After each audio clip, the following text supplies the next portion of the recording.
চলতে ফিরতে একটি দরুদ পড়বেন। আল্লাহ তাআলা আপনার অভাব অনটন পূরণ করে দিবেন।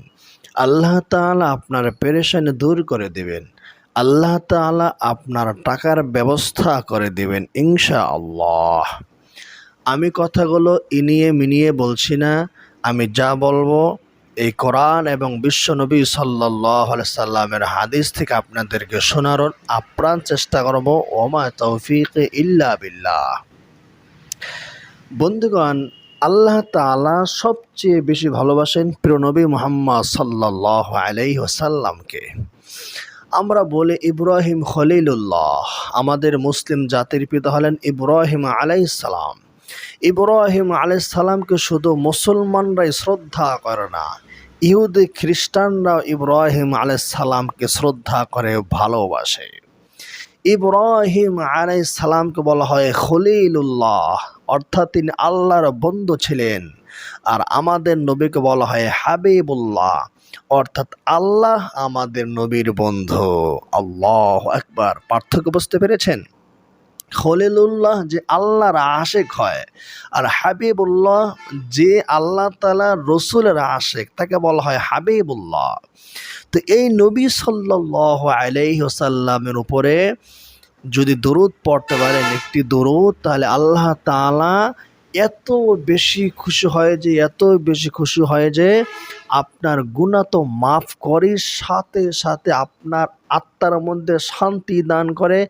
আপনার যদি টাকা পয়সার চাকরির প্রয়োজন হয়, কর্মের প্রয়োজন হয়, বালা মুসিবত থেকে মুক্তির প্রয়োজন হয়, সব কিছু আল্লাহ তাআলা আপনার জন্য ওপেন করে দেবেন, খুলে দেবেন।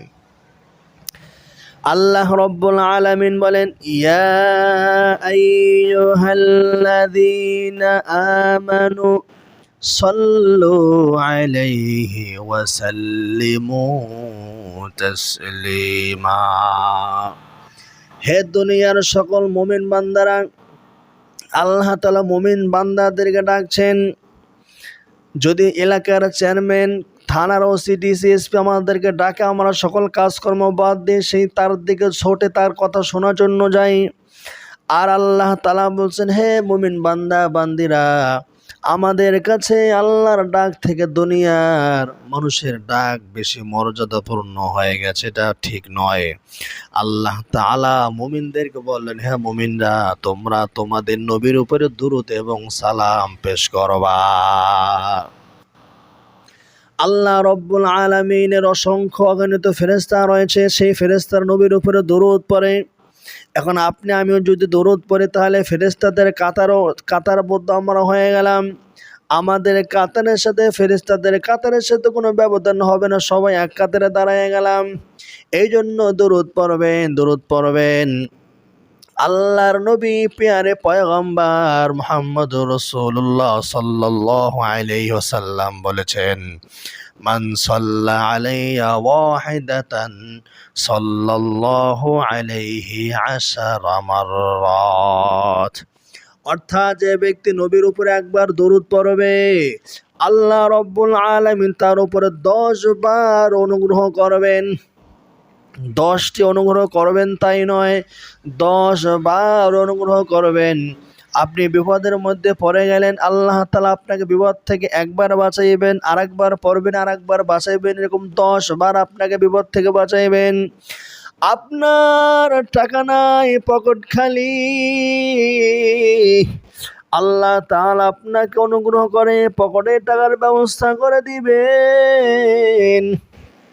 এই জন্য দুরূদের আমল খুবই গুরুত্বপূর্ণ এক আমল। আল্লাহর কাছে দোয়া করেছেন, দুরূদ পড়েন নাই। এই দোয়া আল্লাহ পাকের দরবার পর্যন্ত, আরশ পর্যন্ত পৌঁছবে না। আপনার দোয়া আপনার কাছে ফিরে আসবে। এই জন্য ভাইয়ের আমার, বন্ধুরা আমার, আল্লাহর কাছে দোয়া যদি কবুল করাইতে হয়, আপনাকে দোয়া করার শুরুতে দুরূদ পড়ে নিতে হবে। দুরূদ পড়বেন। আর এক হাদিসের ভিতরে রাসূলুল্লাহ সাল্লাল্লাহু আলাইহি ওয়াসাল্লাম বলেন, হে বান্দা, তুমি যদি 1 মিনিট 5 মিনিট দুরূদ পড়ো, তাহলে ফেরেশতারা তোমার জন্য 5 মিনিট দোয়া করবে। তুমি যদি 10 মিনিট দরুদ পড়ো, ফেরেশতারা তোমার জন্য 10 মিনিট দোয়া করবে। ফেরেশতারা কি দোয়া করবে? আমার যেটা দরকার ফেরেশতারা সেই জন্য দোয়া করবে। আমার টাকার প্রয়োজন, ফেরেশতারা আমার টাকার জন্য দোয়া করবে।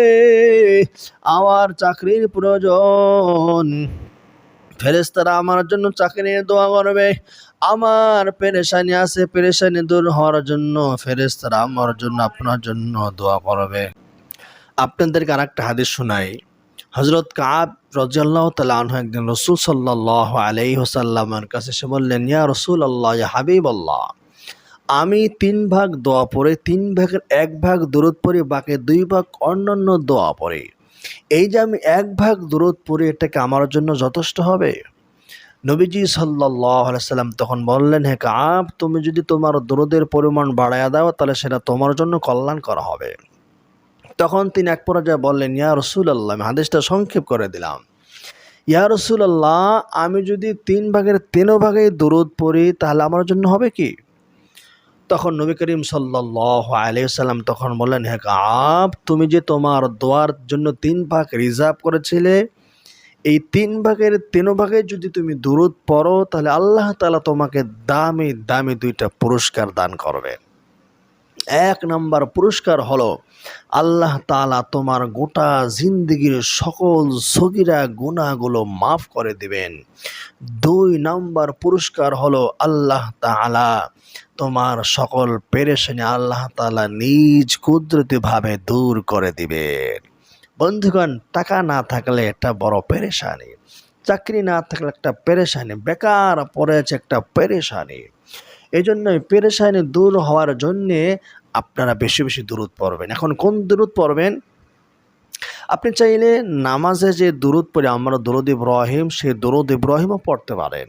এটা খুব চমৎকার একটি দোয়া। এটি পড়লে কার্যকারিতা আশা করি বেশি পাবেন। আর যদি মনে করেন দরুদ ইব্রাহিম তো অনেক বড় দোয়া, ছোট দোয়া পড়তে চাই, তাহলে আপনি এই দোয়াটাও পড়তে পারেন, সাল্লাল্লাহু আলাইহি ওয়াসাল্লাম। এটি নিয়মিত পড়বেন, সব সময় পড়বেন। এই সাল্লাল্লাহু আলাইহি ওয়াসাল্লাম এই দরুদটি ইমাম বুখারী রাহমাতুল্লাহ আলাইহি তারা প্রত্যেকটা হাদিস লেখার শুরুতে লিখেছেন। ইমাম মুসলিমও এরকম করেছেন। ইমাম তিরমিজি, আবু দাউদ, নাসাই, ইবনে মাজাহ প্রত্যেকটা মুহাদ্দিস, বড় বড় মুহাদ্দিসিন কিরামগণ হাদিস লেখার শুরুতে এই দরুদটা পড়েছেন এবং লিখেছেন।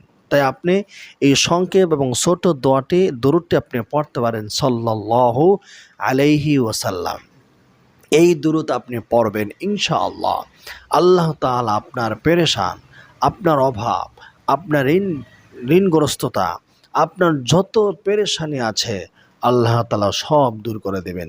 তবে যখন দরুদ পড়বেন ইখলাস নিয়ে, মহব্বত নিয়ে, ভালোবাসা নিয়ে, আবেগ নিয়ে, ভক্তি নিয়ে, শ্রদ্ধা নিয়ে পড়বেন এবং আল্লাহর উপরে পরিপূর্ণ বিশ্বাস রেখে পড়বেন, ইনশাআল্লাহ আপনি ফলাফল হাতে নাতে দেখতে পাবেন। আর দরুদ পড়লেন মুখ দিয়ে, অন্তর হলো দুনিয়ার দিকে।